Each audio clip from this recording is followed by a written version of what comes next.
Good afternoon, ladies and gentlemen. It's your boy Lito Takeover. This is Press Pause Production with the Takeover Files.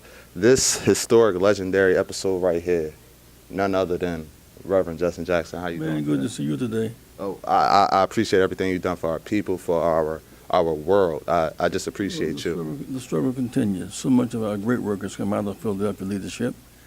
And now we have another stage beyond politics is the economics that matter. We're controlling City Hall and Congress and all of that now. But our access to capital, industry, and technology and deal flow is the next stage of our struggle. Young Americans must learn to speak Spanish, African Americans, and they must learn to speak English. Why? 100 largest cities, majority black and brown, we must learn to speak to each other, A.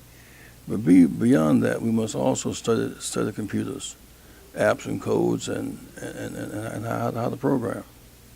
That's the communications vehicle of this day. So how important is it today just for people to understand, the importance of currency and the importance of diversity as well within language, within everything? Well, Reverend Waller and some great friends, Reverend James Hall there in Philadelphia, ministers whom I've related to almost all of my life. We're trying to get 1,000 churches to put in some empty Sunday school space, maybe 20 computers, and teach the children of that neighborhood how to do apps and codes and how to program. There are more of those jobs than there are people prepared to handle them. So we must learn this science. We can do it if we will make it a priority. And just the last question. Just tell me one thing. What was your biggest, the biggest thing you faced in 1984 running for the Democratic Party president? To convince our people that we could win. We didn't believe we could win. I remember one day I was in Cleveland. Congressman Louis Stokes was a friend of mine who didn't think it was the idea of black running was practical.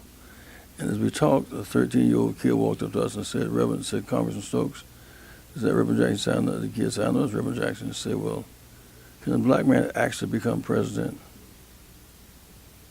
And Lou said, yes. Water came in his eyes. He said, yes. The idea that was a profound question. Since that time, we've been president twice. Yes, and can do it again. We've never lost a battle we fought, and never won a battle unless we fought. So, fight on. Reverend Jesse Jackson, I appreciate you so much, sir.